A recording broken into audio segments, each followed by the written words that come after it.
Hello বন্ধুরা, আমি আকাশ।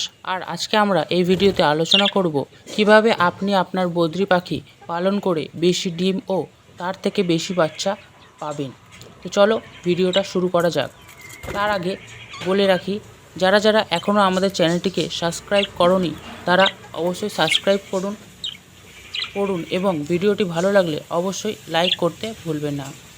তো প্রথমেই আসা যাক সাধারণত যে ভুলগুলো আমরা করে থাকি এবং জানবো তার থেকে কিভাবে সমাধান পাওয়া যায়। প্রথম থেকেই শুরু করা যাক। প্রথমে যে পাখি পালন করে তখন সে জানে না কোনটা ভালো পাখি আর কোনটা খারাপ পাখি। সাধারণত দোকান থেকে বা হাট থেকে সে পাখি কিনে আনে এবং তা পালন করতে শুরু করে দেয়। ফলে তার পাখি কিছুদিন পর মারা যায় বা ডিম দিতে পারে না।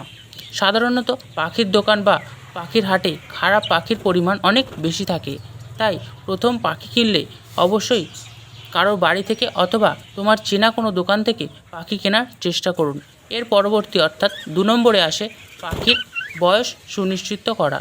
পাখির প্রাপ্ত বয়সের আগে তার থেকে ডিম আশা করা যায় না, কিন্তু নতুন পাখি পালকদের বয়স বুঝতে না পারায় কারণে আগেই তারা জোড়া দিয়ে দেয়, ফলে তার বহুদিন ডিম দেয় না।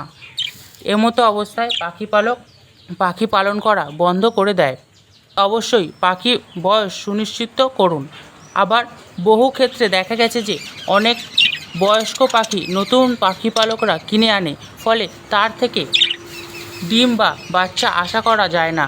তাই পাখির বয়সটা যাতে বেশি না হয় সেই দিকেও নজর রাখতে হবে। এরপরে আসে জোড়া দেওয়া।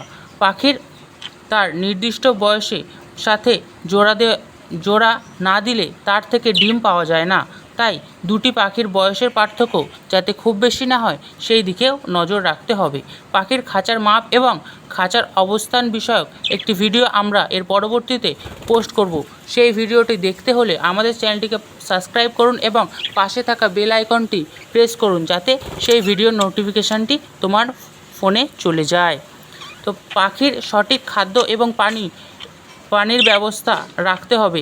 পাখির খাবার এবং পানির ব্যবস্থা কিভাবে রাখতে হবে সেই বিষয়ক একটি ভিডিও আমাদের চ্যানেলে বানানো আছে, লিঙ্কটি তোমরা ডেসক্রিপশানে পেয়ে যাবে। তো আজকের জন্যে এতটাই। দেখা হচ্ছে অন্য কোনো ভিডিওতে। ধন্যবাদ।